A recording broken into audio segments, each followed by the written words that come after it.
అయ్యా. అందరూ చేతులు పెడతామా? నాతో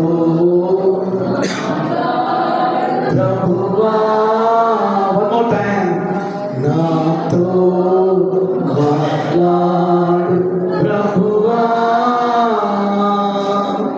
నీవే మాట్లాడు అయ్యా, నీవే మాట్లాడు అయ్యా, నాతో మాట్లాడు ప్రభువా.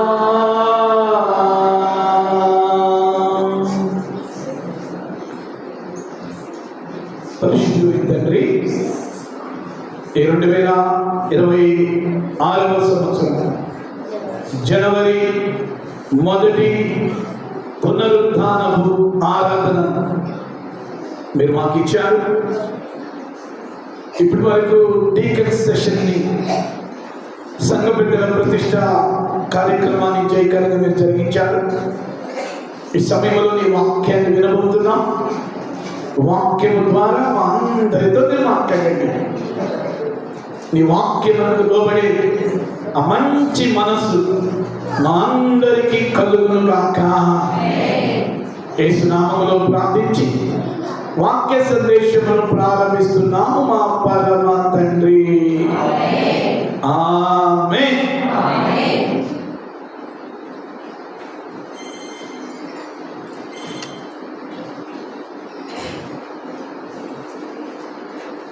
దేవుడు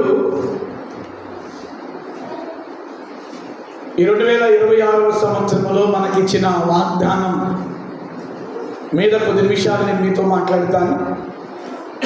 వాస్తవానికి కుమారుడు బన్నుని ఈరోజు మాట్లాడినానా, మరి ఇంకా మళ్ళీ 3 నెలలకు కదా వచ్చేది అని అన్నప్పుడు, లేదు డాడీ నేను కొంచెం స్ట్రైన్ అయ్యాను, ఎందుకంటే వచ్చిన 20 రోజులు బాబుని ఖాళీ లేకుండా ఆ ఊరని ఈ ఊరని అక్కడ మీటింగ్ అని ఇక్కడ మీటింగ్ అని, వాడేమో రెస్ట్ తీసుకోవడానికి వస్తే నేను దేవుని పరినిమిత్తం బాగా తిప్పా. కొన్ని పర్యాయాలు అలసిపోయిన శరీరంతో కూడా బాబు నాతో పాటు ప్రయాణం చేశాడు. చెప్పునానా సంఘమంతా ఆశతో ఉంది నీ వాక్యం కొరకు అంటే, లేదు డాడీ నువ్వు చెప్పు నేను వింటాను, మళ్ళా నేను 3 నెలల తర్వాత వస్తాను కదా అన్నాడు. సో అందుకని బాబు చేత కీర్తన ధ్యానాన్ని చదివించాను. సో పిల్లల, దేవుడు మనకి 2026వ సంవత్సరంలో మన సంఘానికి లేదా మన పరిచర్యలకు మన రాఫా బ్లెస్సింగ్ మినిస్ట్రీకి ఇచ్చిన అద్భుతమైన వాగ్దానము మీ అందరికీ తెలుసు. ఇర్మియా గ్రంథము 29వ అధ్యాయం 10వ వచనములో పిల్లగా మనకి ఇక్కడ చక్కగా ఫ్లెక్సీ కూడా వేయబడింది. ఈ సంవత్సరం పరిశుద్ధాత్ముడును బలంగా ప్రేరేపించాడు. మిమ్మల్ని గురించి నేను పలికిన శుభవార్త నెరవేర్చి నేను మిమ్మల్ని దర్శించును. ఇర్మియా గ్రంథం 29వ అధ్యాయం 10వ వచనం. ఈ మాట మనకి ఏం అర్థం అయ్యింది అంటే, గత సంవత్సరంలో లేదా అంతకుముందు సంవత్సరాల్లో దేవుడు మనకి ఏ ఏ మాటలను పలికాడో జాగ్రత్తగా వినాలి. గత సంవత్సరాలలో దేవుడు ఏ ఏ మాటలను నీ కొరకు పలికాడో, నీ కుటుంబం కొరకు పలికాడో, నీ పిల్లల కొరకు పలికాడో, నీ భర్త కొరకు, నీ భార్య కొరకు, నీ కుటుంబం కొరకు లేదా మన సంఘం కొరకు ఏ ఏ మాటలైతే పలికాడో ఆ పలికిన మాటలన్నీ కూడా ఆయన అంటున్నాడు, అది శుభవార్త అంటున్నాడు. దేవుడు పలికిన ప్రతి మాట కూడా శుభవార్త. తెలుగులోనేమో శుభవార్త అన్నాడు, ఇంగ్లీష్లో గుడ్ న్యూస్ అనే మాట మీకు కనబడింది. Good news. గత సంవత్సరాల్లో దేవుడు మీకు, మనకి, మనందరికీ ఏ ఏ శుభవార్త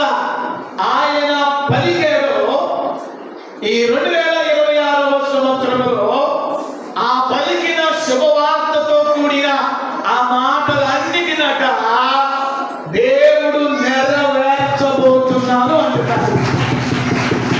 హల్లెలూయా, హల్లెలూయా. మిమ్మల్ని గురించి నేను పలికిన శుభవార్తతో కూడిన మాటలను నెరవేర్చి, ఆ మాట చెప్పండి, నెరవేర్చి అనండి. ఎస్, ఫుల్ఫిల్ అవబోతున్నాయి, నెరవేరుస్తాను అంటున్నాడు ఈ సంవత్సరం. ఎంతమంది నమ్ముతున్నారు? చేయకండి. హల్లెలూయా, హల్లెలూయా. ఏం చేయబోతున్నాడు ఆ మాటల్ని? మీ పక్షమున పలికిన ప్రతి శుభవార్తతో కూడిన మాటలను దేవుడు నెరవేర్చబోతున్నాను అంటున్నాడు. నెరవేర్చబోతున్నాను అంటున్నాడు. సో నేను ఇంకా మిమ్మల్ని వాక్యం నడిపించడానికి ముందు మీ పక్కన వాళ్ళకి చెయ్యించి, దేవుడు నీ పక్షమున పలికిన ఆ శుభవార్త నెరవేర్చబోతున్నాడని పలకండి.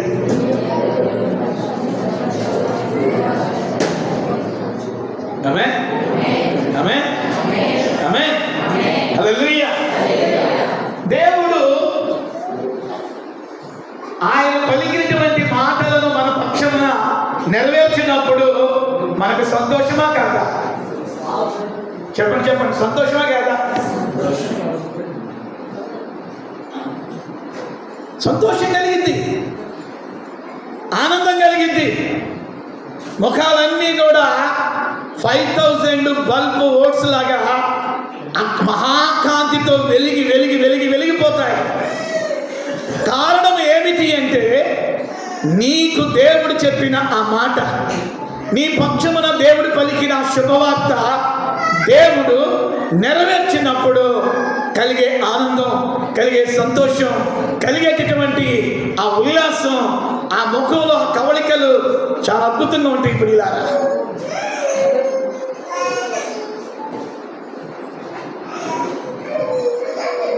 ఇన్ని సంవత్సరాలు ఒకవేళ దేవుని సన్నిధిలో మీరు కనిపెట్టారు, కొన్ని నెరవేర్చబడ్డాయి, కొన్ని నెరవేర్చబడలేదు, కొన్ని ఆల్రెడీ దేవుడు నెరవేర్చాడు, కొన్ని నెరవేర్చడానికి ఆయన ప్రాసెస్లో కొన్ని మాటల్ని కొన్ని విషయాలని ప్రాసెస్లో ఉంచాడు.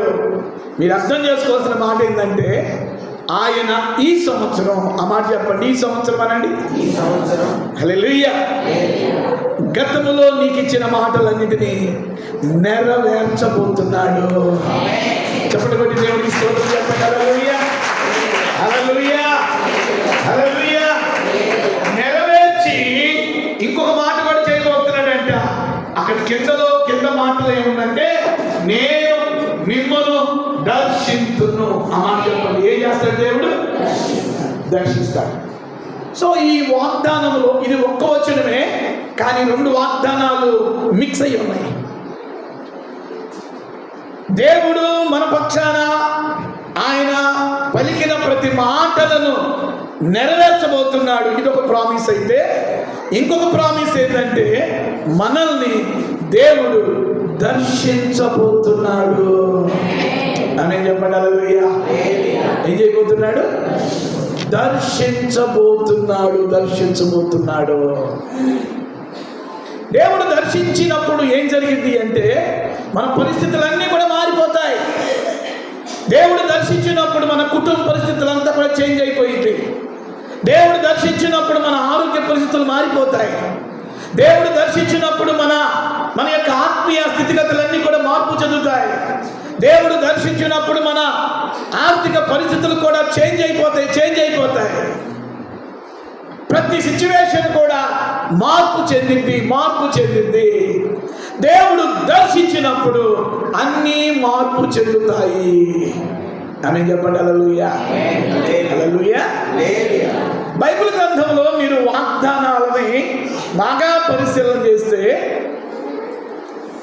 ఆ వాగ్దానాలు కొన్ని కండిషన్స్తో కూడా ఉన్నటువంటి వాగ్దానాలు మీకు కనబడతాయి. ఆల్మోస్ట్ దేవుని ప్రేమకే కండిషన్ లేదు, కానీ ఆయన వాగ్దానాలకు మాత్రం కండిషన్ ఉందండి. పిల్లలకు మనం అప్పుడప్పుడు ఒకటి ఆశ చూపిస్తాం, మరే నువ్వు 10th క్లాస్ ఫస్ట్ క్లాస్ మార్కులతో పాస్ అయ్యావా, నీకు బండి తీసిస్తా, నీకు సెల్ ఫోన్ తీసిస్తా, తప్పేవనుకో నాతో పాటు పనికి తీసుకెళ్తా. ఏంటన్నారా? వాడు నువ్వు పడే కష్టం అంతా చూసి మా నాన్నలాగా నేను కష్టపడను, ఖచ్చితంగా నేను బాగా చదివి 10th క్లాస్ పాస్ అవుతా, బాగా కష్టపడి ఇంటర్ పాస్ అవుతా, బాగా కష్టపడి డిగ్రీ పాస్ అవుతా, బాగా కష్టపడి ఒక మంచి జాబ్ తెచ్చుకుంటా. కొంతమంది పిల్లలకి తల్లిదండ్రుల కష్టం అర్థం కాదు, అర్థమవుతుందా? కొంతమంది పిల్లలకి, అమ్మాయిలకి అబ్బాయిలకి వాళ్ళ డాడీ మమ్మీ ఎంత కష్టపడి నీకు బట్టలు కొనిస్తున్నాడో, ఎంత కష్టపడి నీకు సెల్ ఫోన్ కొనిస్తున్నాడో, ఎంత కష్టపడి నీకు బండి కొనిస్తున్నాడో, ఎంత కష్టపడి నువ్వు అడిగింది నీకు ఇస్తున్నాడో, నీ ఫీజులు కడుతున్నారో మీ మమ్మీ డాడీలు, కొంతమంది అబ్బాయిలకి అమ్మాయిలకు తెలీదు.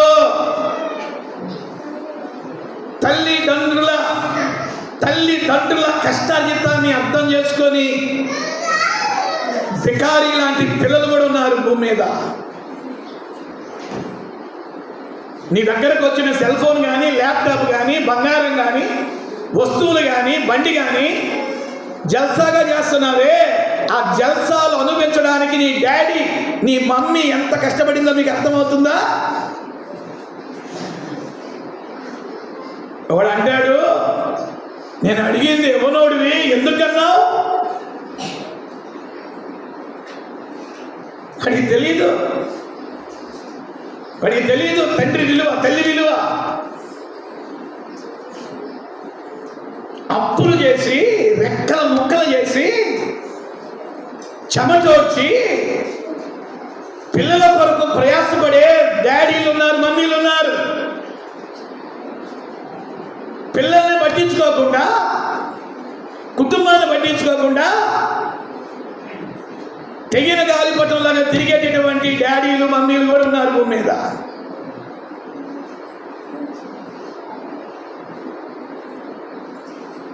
ఆ మమ్మీలు డాడీల వల్ల పిల్లలకి నెమ్మది ఉండదు, ఆ మమ్మీల డాడీ వలన పిల్లలకి సమాధానం ఉండదు. మన రాఫా బ్లెస్సింగ్ మినిస్ట్రీలో కుటుంబాలు, మంచి కుటుంబాలు ఉన్నాయి. కష్టపడి రెక్కల ముక్కలు కష్టపడి కష్టార్జితంతో పిల్లల్ని చదివించి ప్రయోజనం చేసే తండ్రులు ఉన్నారు. ఒకవైపు కుటుంబాన్ని పోషించుకుంటూ, ఇంకొక వైపు సంఘాన్ని బలపరుచుకుంటూ మీలో చాలామంది నాకు కనబడుతున్నారు, ఆత్మీయ తల్లిదండ్రులకు మాకు కనబడుతున్నారు. మా ఆశ, మా ప్రార్థన అంటే మీరు ఇంకా దీవించబడాలి, మీ పిల్లలు దీవించబడాలి, మీ ఉద్యోగాల్లో, మీ వ్యాపారాల్లో సమృద్ధిని నా దేవుడు ఇవ్వాలని ఆత్మీయ తల్లి నేను ఇద్దరం ప్రార్థన చేస్తున్నాం. మా పిల్లలు కూడా మీ కొరకు ప్రార్థన చేస్తున్నారు. పిల్లలకి తల్లిదండ్రులు చెప్తారు, నువ్వు బాగా చదువుకుంటే, నువ్వు పాస్ అయితే నేను అది తీసుకొస్తా, ఇది తీసుకొస్తా. సో దేవుడు కూడా తన పిల్లలకి కొన్ని కండిషన్లు పెట్టాడు. ఆ మాట చెప్పండి, కండిషన్స్ అనండి. Unlimited love. ఆయన ప్రేమకు ఒక్కదానికే కండిషన్ లేదు. చేతులెత్తి ఆమె చెప్తారా? ఆయన ప్రేమకు మాత్రం కండిషన్ లేదు, కానీ అన్లిమిటెడ్ లవ్ అది.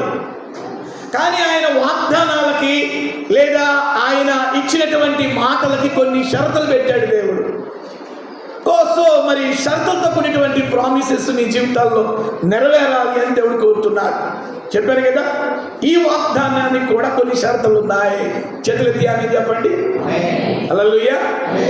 ఇర్మియా గ్రంథం 29:10లో నేను మిమ్మల్ని గురించి పలికిన ఆ శుభవార్త నెరవేర్చి నేను మిమ్మల్ని దర్శించుననే మాట కూడా కొన్ని షరతులు పెట్టాడు దేవుడు. ఎప్పుడు నెరవేరుస్తానో తెలుసా? నేను మీ పక్షాన పలికిన మాటలను ఎప్పుడు నెరవేరుస్తానో తెలుసా? నేను మిమ్మల్ని ఎప్పుడు దర్శిస్తానో తెలుసా అంటూ బైబిల్ గ్రంథంలో కొన్ని షరతులను దేవుడు పెట్టాడు. ఆ షరతుల ప్రకారం మీరు నడిస్తే, ఆ షరతుల ప్రకారం మీరు ప్రవర్తిస్తే, ఆ షరతుల ప్రకారం మీరు లోబడితే, బైబిల్ గ్రంథంలో సుమారుగా ఆదికాండం, నిర్గమకాండం, సంఖ్యాకాండం, లేవికాండం, ద్వితీయోపదేశకాండం, ఈ 5 పుస్తకాల్లో సుమారుగా ఒకే మాట 242 సార్లు రాయబడింది. అదేంటో తెలుసా?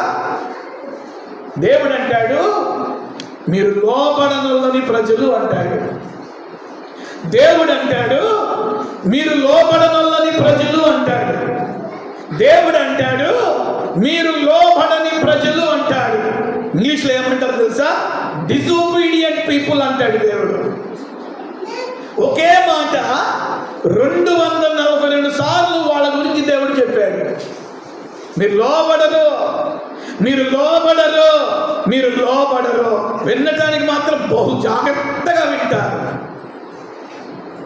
ఊంకొడతలో చూడండి, బహు జాగ్రత్తగా ఊంకొడతారు. ఆలకించడంలో చూడండి, అబ్బా మీ అంత బుద్ధిమంతులు ఎవరు ఉండర్రా ఇశ్రాయేలీలారా.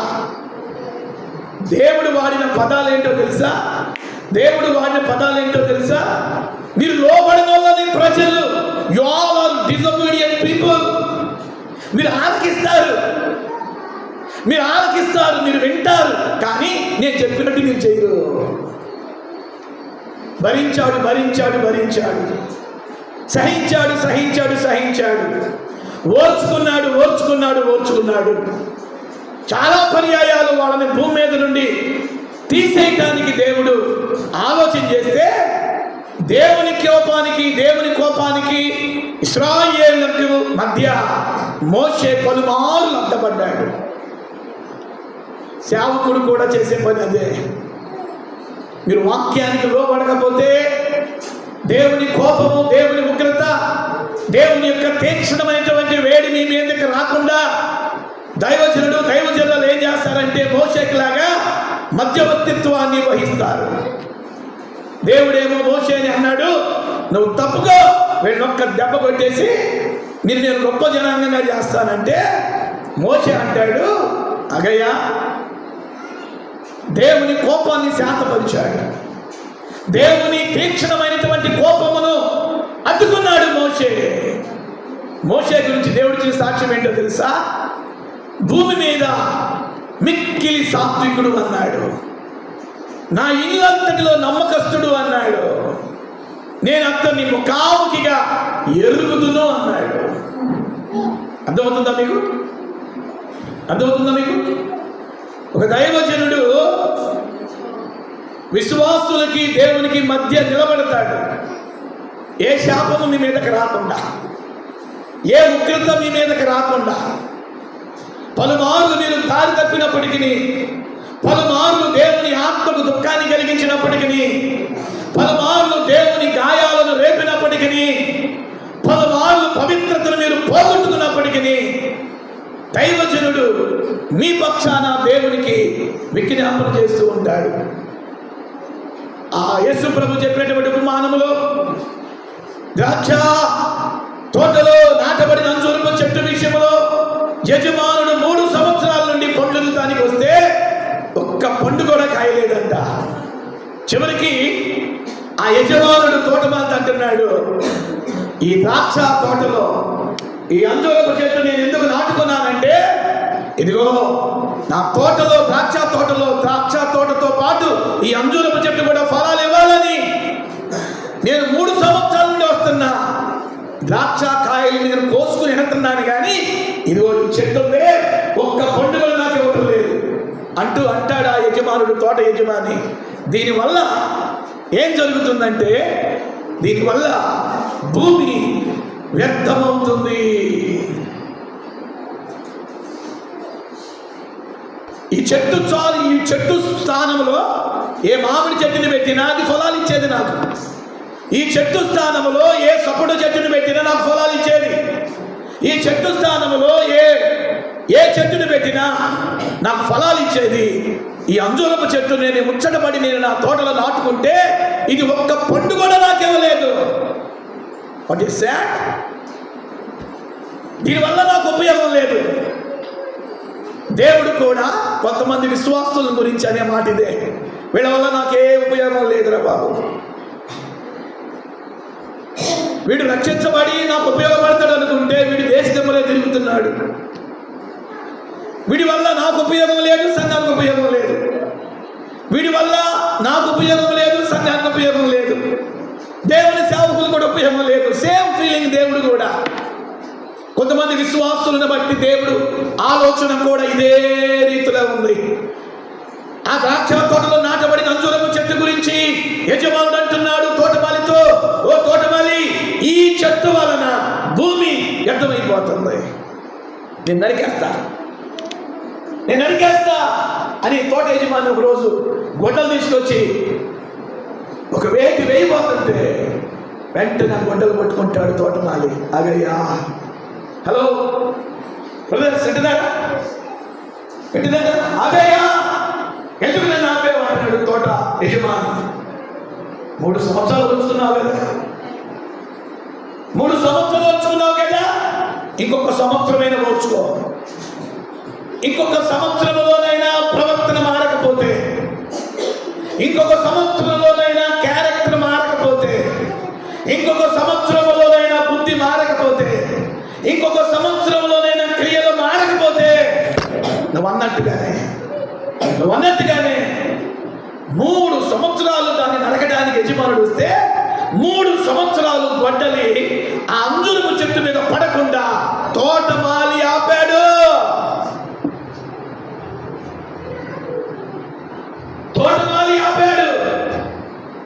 ఆ తోటమాలి దైవ సేవకుడు అనుకోవచ్చు, ఆ తోటమాలి పరిశుద్ధాత్ముడు అనుకోవచ్చు. 2025వ సంవత్సరం వరకు మీ ఇష్టానుసారంగా మీరు జీవించారు. కన్ను ఆశించిందల్లా చూశారు, చెవి ఆశించిందల్లా విన్నారు, నోరు ఆశించిందల్లా మాట్లాడారు, చేతులు ఆశించిందల్లా అనుభవించారు, కాళ్ళు ఆశించిందల్లా పరిగెత్తారు. ఈ 2026లో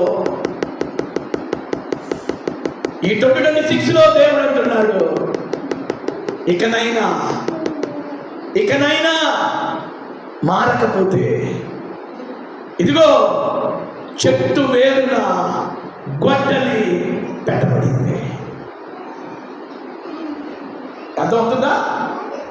ఇకనైనా మారకపోతే చెట్టు అంచున, చెట్టు వేరున గొడ్డలి పెట్టబడింది.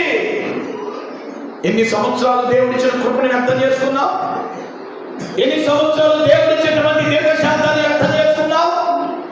ఎన్ని సంవత్సరాలు దేవుని వాక్యాన్ని విడిచి విచ్చలవిడిగా మనం జీవించాం? ఈరోజు పరిశుద్ధాత్ముడు మనతో మాట్లాడుతున్నాడు. ఈ ఆఫ్లైన్లో ఆన్లైన్లో ఉన్న మీ అందరితో, మనందరితో ప్రభు మాట్లాడుతున్న మాట, ద్రాక్ష తోటలో నాటబడిన అంజూరపు చెట్టులాగా ఇక మీరు ఉండడానికి వీల్లేదు. మీలో ఒక మార్పు, మీలో ఒక సత్ప్రవర్తన, మీలో ఒక మంచి క్రియలు, ఒక మంచి భర్తగా, ఒక మంచి భార్యగా, ఒక మంచి తండ్రిగా, ఒక మంచి తల్లిగా, ఒక మంచి కుమారుడిగా, ఒక మంచి కుమార్తెగా బ్రతకడానికి తీర్మానం తీసుకోవాలి. ఈ జనవరి 1వ ఆదివారమున you take a strong decision. కొంతమందికి దేవుడు అంటే నిర్లక్ష్యం, కొంతమందికి దేవుడు అంటే అశ్రద్ధ, కొంతమందికి దేవుడు అంటే భయం ఉండదు. 4 గోడల మధ్యలోనే ఆ భక్తిని వదిలేసి, 4 గోడల మధ్యలోనే ఆత్మీయతను వదిలేసి, 4 గోడల మధ్యలోనే విన్న వాక్యాన్ని వదిలేసి ఎంతకాలం ఇష్టానుసారంగా జీవించావు తమ్ముడా, చెల్లి? పరిశుద్ధాత్ముడు మాట్లాడుతున్న మాట, ఇక చాలు. ద్రాక్ష తోటలో నాటబడిన అంజూరపు చెట్టులాగా ఉన్న కాలం చాలు. మరో చెప్తున్నాను, దైవజనుడిగా బాధతో చెప్తున్నా, ద్రాక్ష తోటలో నాటబడిన అంజూరపు చెట్టులాగా ఉన్న కాలము చాలు. ఇక దేవుని కొరకు బ్రతకండి, ఇక దేవుని కొరకు మీరు జీవించండి. దేవుని కొరకు నమ్మకంగా, యథార్థంగా, పవిత్రంగా, నీతిగా, యథార్థంగా, పవిత్రంగా, మాదిరికరంగా, ఎవరు ఏలెత్తి చూపని విధముగా. బబులోను దేశంలో దానియేలు మీద తప్పైన నేరమైన మోపాలని బబులోను దేశంలో కొంతమంది గిట్టని వారు, దానియేలులో ఏదైనా తప్పు దొరికిందా, దానియేలులో ఏదైనా లోపం దొరికిందా, అతని మాటల్లో కానీ, అతని క్రియల్లో కానీ, అతని ప్రవర్తనలో కానీ ఎక్కడైనా తప్పు దొరికితే పట్టుకుందామని చాలా మంది ప్రయత్నం చేశారంట. మీరు దానియేలు గ్రంథం చదివితే దానియేలు గురించి పరిశుద్ధాత్మ ఇచ్చిన సాక్ష్యం ఏంటో తెలుసా? దానియేలులో ఏ తప్పైనను, ఏ లోపమైనను ఎవ్వరు కనుక్కోలేకపోయారంట. హల్లెలూయా. చెప్పండి హల్లెలూయా. హల్లెలూయా. ఏ తప్పైనను చెప్పాలి. ఏ తప్పైనను, ఏ తప్పైనను, ఏ లోపమైనను కనుక్కలేకపోయారు. మీ సంగతి ఏంటి? ప్రభు చెప్పాడు మొన్న 21 days ఉపవాసంలో, మీకు ఇచ్చే డోస్ ఎక్కువైంది అనిపిస్తుంది. నాకు అనిపించింది మీకు ప్రతి ఆదివారం ఇక్కడ మాట్లాడే వాక్యాలు బాగా డోస్ ఎక్కువైపోతుంది, గద్దింపు ఎక్కువైపోతుంది, హెచ్చరిక ఎక్కువైపోతుందని నేను అనుకున్నా. పరిశుద్ధాత్ముడు ఏమన్నాడంటే, నువ్వు అనుకుంటున్నావు ఎక్కువైందని, నాకు అనిపించట్లేదు అన్నాడండి. మీరు నమ్ముతారు లేదని ఆశ్చర్యపోయా. ఎక్కువ అవుతుందేమో అనుకున్నాను, ఇంకా దాన్ని కొంచెం ఆ గద్దింపు హెచ్చరిక కొంచెం తగ్గిద్దేమో అనుకున్నా. కానీ పరిశుద్ధాత్ముడు ఎవడన్నాడు, అది నీ ఆలోచన. గద్దింపు ఎక్కువైపోతుంది, హెచ్చరిక ఎక్కువైపోతుంది, దిద్దుబాటు ఎక్కువైపోతుంది. నేను సంఘాన్ని గద్దిస్తున్నాను అనుకుంటున్నావు, అది నీ భ్రమ, అది నీ ఆలోచన, నాకు సరిపోలేదు అంటున్నాడు పరిశుద్ధాత్మ దేవుడు. చెప్పండి, పరిశుద్ధాత్మని వైపు మొగ్గుదా మొగ్గా?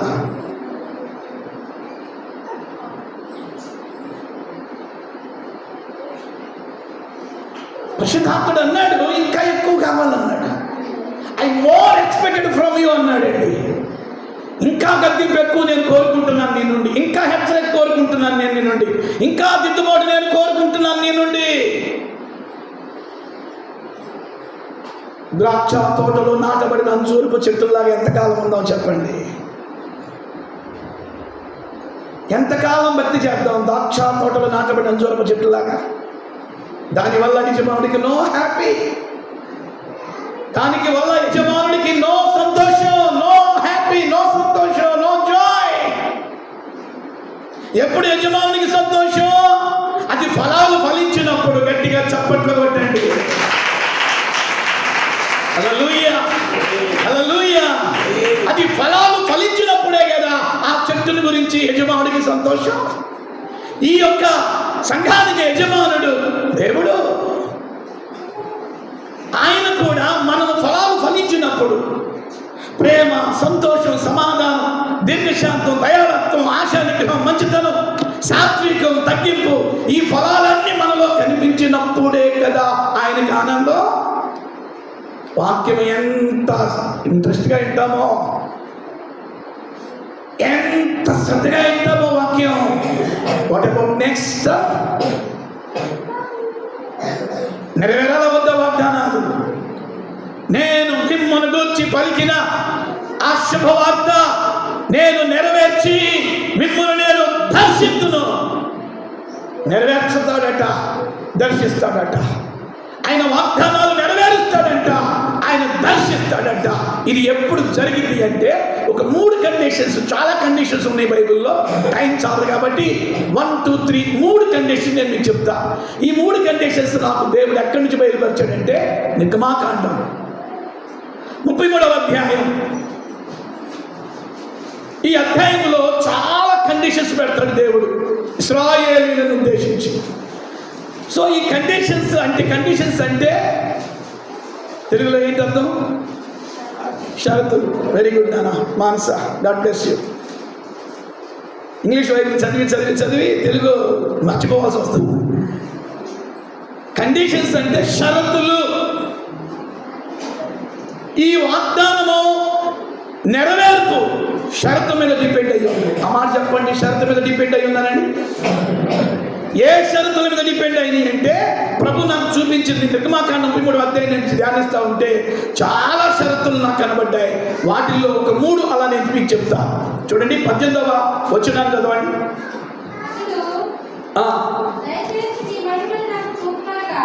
33:1 చూడు. 33:1.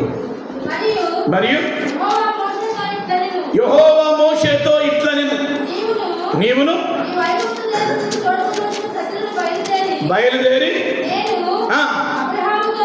అబ్రహాముతోను, ఇస్సాకుతోను, యాకోబుతోను ప్రమాణము చేసి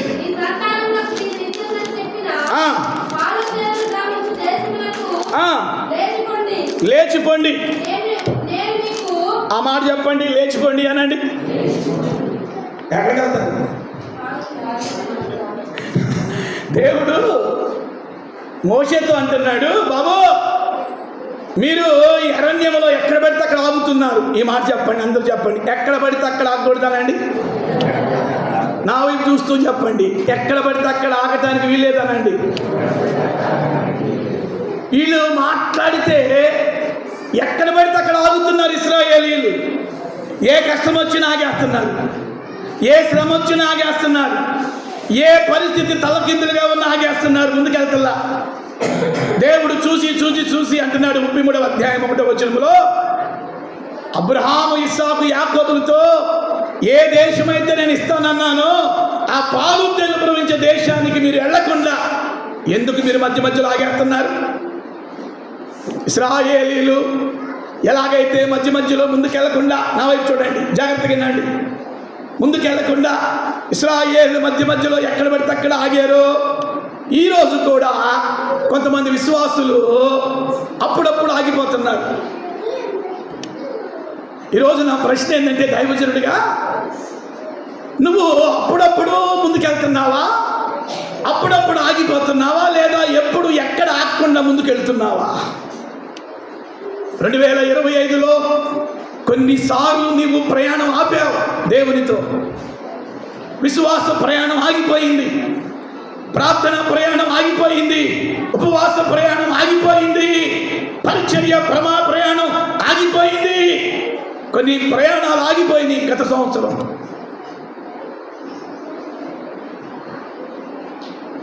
కొన్ని ప్రయాణాలు ఆగిపోయినాయి గత సంవత్సరం.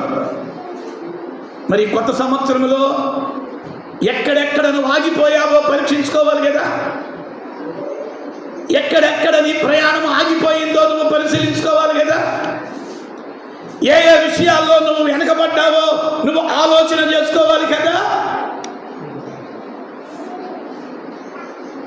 ఇర్మియా గ్రంథము 29:10 మన సంఘ వాగ్దానం మీ పక్షాన నెరవేరాలి అంటే ద ఫస్ట్ కండిషన్, మొదటి షరత్ ఏమిటి అంటే ఆగకుండా సాగాలి. చప్పట్లు కొడతారు గట్టిగా.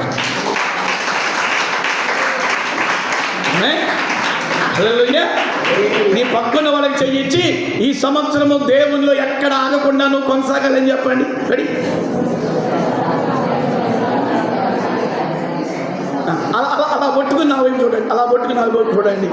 ఈ సంవత్సరం పాస్టర్ గారు నిన్నెంత తిడుతున్నా నా వైపు చూస్తున్నారు ఏంది?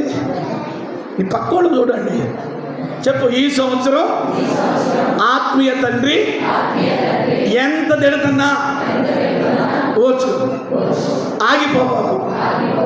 ఎక్కడికి ఆగిపోకూడదు, మందిరానికి రావటం ఆగిపోవద్దు, కొనసాగు అని ఊపుతూ చెప్పండి. ఆమె నన్నెంత మాట అంటాడా, నన్నెంత మాట అంటాడా. మొన్న ఎవరు అన్నారన్న పాస్టర్ గారికి, పాస్టర్ గారు ఈ మధ్య కొంచెం బాగా డోసు పెంచుతున్నాడమ్మా, కొంచెం తగ్గించమని చెప్పండి అమ్మా అన్నవాళ్ళు పేరు చెబితే ఏడుతారు. మనుష్యులను సంతోష పెట్టడానికి మేము ఇక్కడ లేము. నచ్చితే రా, నాకు ఇక్కడ నచ్చలేదంటే 33 చర్చలు ఉన్నాయి మనతో కలుపుకుంటే కందుకూరులో, ఎక్కడో ఒకసారికి వెళ్ళు. ఆమె నేను చెప్తున్నాను, ఇక్కడ నువ్వు నిలబడలేదంటే నువ్వు ఎక్కడ నిలబడవు చెప్తున్నా. నేను ఇక్కడ నువ్వు నిలబడకపోతే ఇది కంసాలి వాణి అగ్ని కొలిమిది.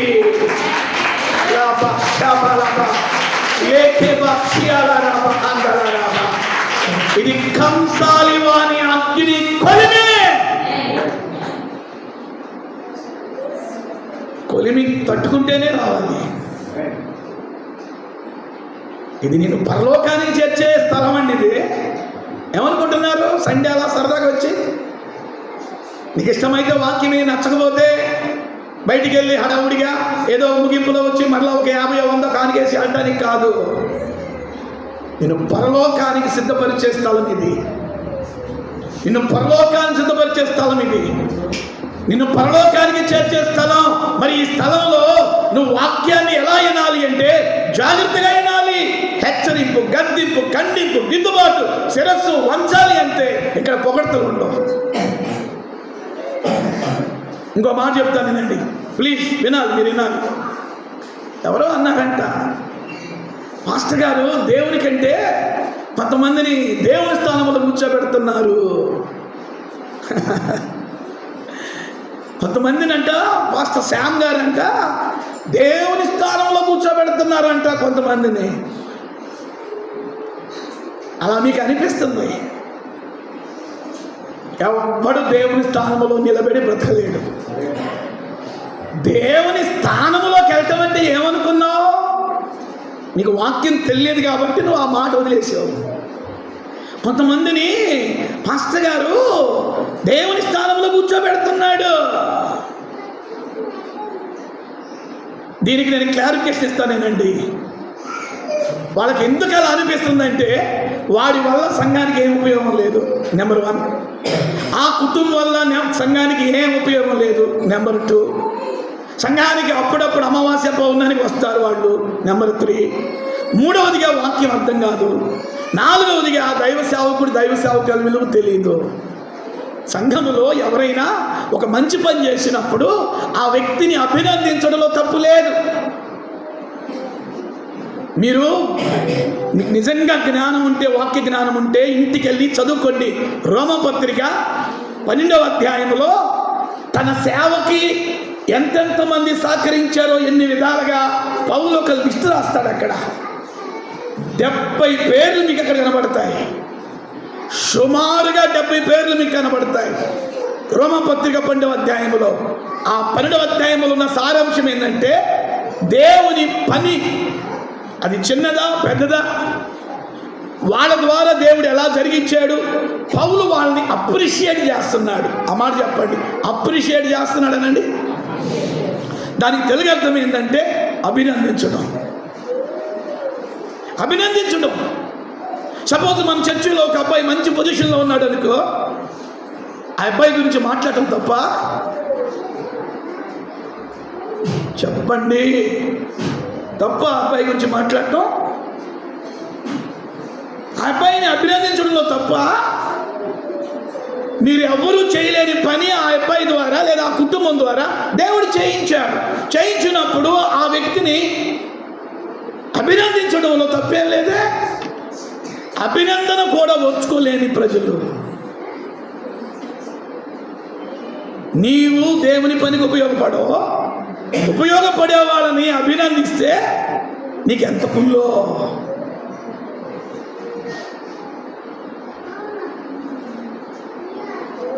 మార్చుకోవాలి. అది సంఘంలో కొంతమంది బిడ్డలు సేవకులమైన మా భారాన్ని ఎరిగి ఒక మాట అనగానే నడుకొట్టుకుంటున్నారు, నిలబడుతున్నారు. వాళ్ళకి ఎన్ని పరిస్థితులు ఉన్నా దేవుని పని జరిగిస్తున్నారు. అలాంటి వాళ్ళని పొగట్టం అనే దానికంటే అభినందించడంలో తప్ప? అది తప్పైతే రోమపత్రిక 12వ అధ్యాయంలో పౌలు చేసింది కూడా నీకు తప్పు అనిపించిందిగా. మీరు ఇంటికి వెళ్ళి చదివించుకోండి 12వ అధ్యాయం అంతా రోమపత్రిక. పౌలు ఎంతెంతగా కృతజ్ఞత చూపిస్తాడో. ఆఖరికి రోమా సంఘంలో తన అంగీని మర్చిపోయి వేరే ఊరికి వెళ్తే ఆ వేరే ఊరిలో ఉన్నప్పుడు ఉత్తరం రాస్తాడు రోమా సంఘానికి, నేను మీ దగ్గర సేవ చేసిన కాలంలో నా పై అంగి మర్చిపోయాను, ఫలానా వ్యక్తి ద్వారా నాకు అది పంపించండి అని ఆ వ్యక్తి పేరు కూడా పౌలు గారు చెప్పాడు. ఆ వ్యక్తి ద్వారా సంఘం ఏం చేసిందంటే పౌలు వదిలిపెట్టేటువంటి అంగీని జాగ్రత్తగా బ్యాగులో చుట్టి దైవజనుడు వేరే ఊరిలో ఉంటే ఆ ఊరికి పంపించారు. అది తన అంగీని తీసుకొచ్చిన సంగతి కూడా కొన్ని సంఘాల్లో సాక్ష్యం చెప్తాడు. తీసుకొచ్చిన ఆ వ్యక్తిని అభినందిస్తాడు పౌలు. పొగడ్తలు వేరు, అభినందనలు వేరు. మీ పిల్లలు కూడా గొప్ప ప్రయోజకులు అయితే నేను అభినందిస్తా. మీ పిల్లలు ఒక ఉన్నత స్థాయిలో ఉన్నప్పుడు నేను అభినందిస్తా. ఒక వ్యక్తి ద్వారా దేవుని కార్యాలు సంఘములో జరుగుతూ ఉన్నప్పుడు ఆత్మీయ తండ్రిగా, ఆత్మీయ తల్లిగా అభినందించడంలో తప్పు లేదు కదా. అభినందించడం నీకు ఎలా అనిపిస్తుందంటే శ్యామ్ పాస్టర్ గారు వాళ్ళని దేవుని స్థానంలో కూర్చోబెట్టారు. దేవుని స్థానంలో కూర్చోబెట్టిన నరుడు బ్రతకగలుగుతాడా? వాక్యం అర్థం కాలేదు కాబట్టి అలాంటి మాటలు మాట్లాడతారు. మాకందరూ సమానమే, కానుకలు ఇచ్చిన వాళ్ళు సమానమే, ఇవ్వని వాళ్ళు కూడా సమానమే, అందరికి సమానమే మాకు. కాకపోతే ఒక పొజిషన్లో ఉన్నప్పుడు మనం గౌరవించాలి, మనం రెస్పెక్ట్ చేయాలి, మనం హానర్ చేయాలి. అది మీకు అది తప్పుగా అనిపిస్తే మిమ్మల్ని ఎవడు మార్చలేడు.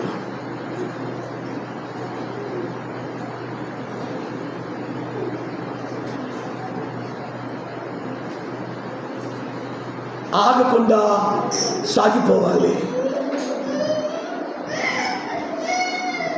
ఆగకుండా సాగిపోవాలి, ఆగకుండా సాగిపోవాలి.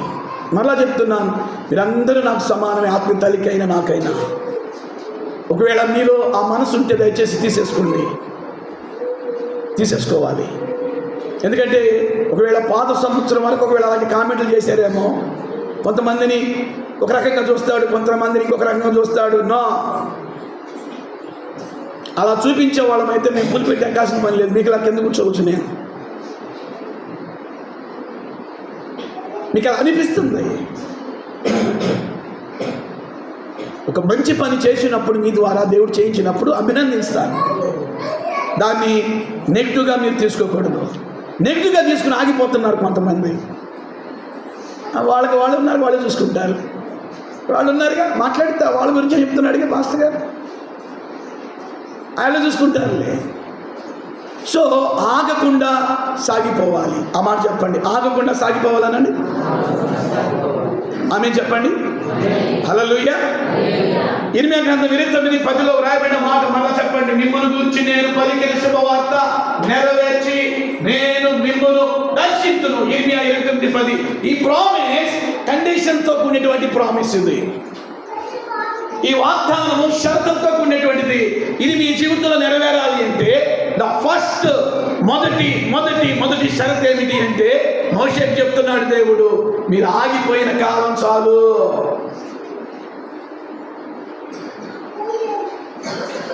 మీరు సణిగిన కాలం చాలు. దేవుని మీద, దైవ సేవకుల మీద, సహోదరుల మీద సణిగిన కాలం ఇక చాలు. ఇక మీరు ఆగబాకండి.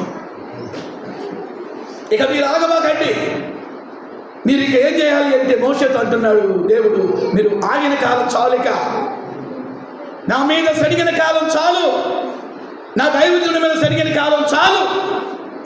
మీరు ఇక ఆగకూడదు, మీరు సాగాలి అంటున్నాడు. మీరు ఈ 2026లో అలాగ మీరు సాగగలిగితే ఆ మాట చెప్పండి, అలాగ సాగగలుగుతానండి. హల్లెలూయా. శ్రమల మధ్యలో ఆగకుండా, కష్టాల మధ్యలో ఆగకుండా, ఇబ్బందుల మధ్యలో ఆగకుండా, నిందల అవమానాల మధ్యలో ఆగకుండా, అప్పులు తీవ్రత ఎక్కువ అవుతున్నా ఆగకుండా, పోరాటాలు ఎక్కువ అవుతున్నా ఆగకుండా మీరు సాగగలిగితేనట. ఇప్పుడు చెప్పండి, ఈ ఇర్మియా గ్రంథం 29:10 అద్భుతమైన వాగ్దానం. ఈ సంవత్సరము నెరవేరటం మీరు కన్నులారా చూచుతున్నారు.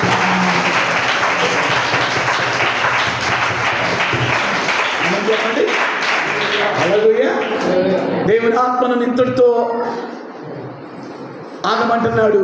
ముందుకు నెక్స్ట్ వచ్చే వారం మనందరికీ పాద పరిచర్య ఉండిద్ది. So don't miss. ప్రతి సంవత్సరం 2వ ఆదివారం పాద పరిచర్య జనవరి నెలలో. సో ఒకరి పాదాలు ఒకరు, సిస్టర్స్ పాదాలు సిస్టర్స్ కడుగుతారు, బ్రదర్స్ పాదాలు బ్రదర్స్ కడగాలి. ఇది ప్రభు మనకు చూపిన మాదిరి. సో నెక్స్ట్ సండే ఇదే వాగ్దానాన్ని, ఇదే షరతుల్ని నేను మీకు కంటిన్యూ చేస్తాను. So don't miss it.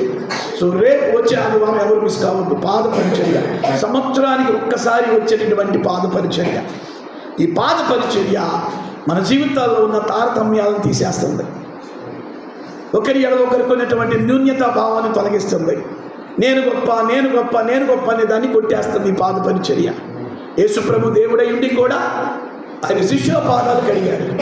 ఎంత తగ్గింపు, ఎంత మాదిరి, ఎంత వినయం, ఎంత విధేయత. కొన్ని పర్యాయాలు దేవుని నమ్ముకుని కూడా మనలో యుగ పనిచేస్తూ ఉండిద్ది, గర్వం పనిచేస్తూ ఉండిద్ది, అహం పనిచేస్తూ ఉండిద్ది, అహంకారం పనిచేస్తూ ఉండిద్ది. వీటన్నిటినీ వ్రేళ్లతో పెళ్లిగించడానికే సంఘములో దేవుడు పాద పరిచర్యను అలౌ చేశాడు.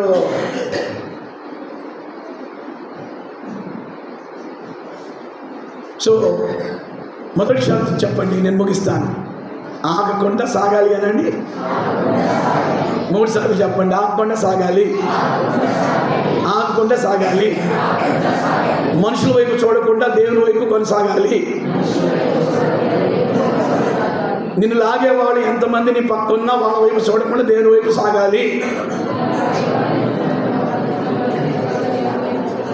బాగా బాధైనట్టుంది కదా. హల్లెలూయా. మనుషుల వైపు చూస్తే ఆగిపోతావు. కొంతమంది అంటారు ఎప్పుడు ఇక్కడ గద్దెంపు ఏం ఈ మందిరానికి వెళ్ళకపోతే ఏం. ఒక అమ్మ అంటుంది, పాస్టర్ గారి చేత తిట్టుకోవడానికి వెళ్తున్నామని బయట చెబుతుందంట. యేసు రక్తమే జయం. హల్లెలూయా. మన చర్చిలో కావంట బయట సంఘానికి లాగా చెబుతుందంట. మీ పాస్టర్ గారి చేత తిట్టించుకోవడమే అమ్మా, మీ పాస్టర్ గారు బాగా వాక్యం చెప్తాడంట అని ఆమంటుంటే ఏమంటుందంట, ఏం సుఖం అమ్మా, మా ఎప్పుడు మాకు తిట్లే, ఎప్పుడు మాకు తిట్లే. ఆమెకి దండం పెట్టి సేవలో కలిపి సన్మానించాలి.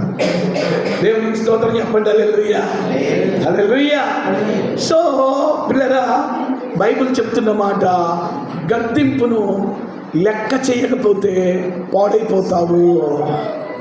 కనుక ఈ వాగ్దానం మీ జీవితంలో నెరవేరాలి అంటే మీరు చేయాల్సిన మొదటి పని ఆగకుండా సాగిపోవాలి. ఆమె చెప్పండి. హల్లెలూయా. ఎప్పటి వరకు సాగాలి? 1 నెల. కొంతమంది అప్పుడప్పుడే బల్లారాధనలోనే వస్తారండి. మెరుపు తీగల్లాగా, కరెంటు తీగల్లాగా కనబడతారు. ఎప్పుడు బల్లారాధన కాబట్టి తెల్లబట్ట వేయాలి, బల్లారాధన కాబట్టి తలస్నానం చేయాలి, బల్లారాధన కాబట్టి అందరికంటే ముందు వెళ్ళాలి మందిరానికి. బల్లారాధన ఒక విగ్రహం కాకూడదు నీ జీవితంలో. ప్రతి ఆదివారం కూడా అదే ఆసక్తి నీలో ఉండాలి. చేతులెత్తి ఆమేన్ చెప్పండి. హల్లెలూయా, హల్లెలూయా. సో ఈరోజు ప్రభు మనతో మాట్లాడుతున్నాడు.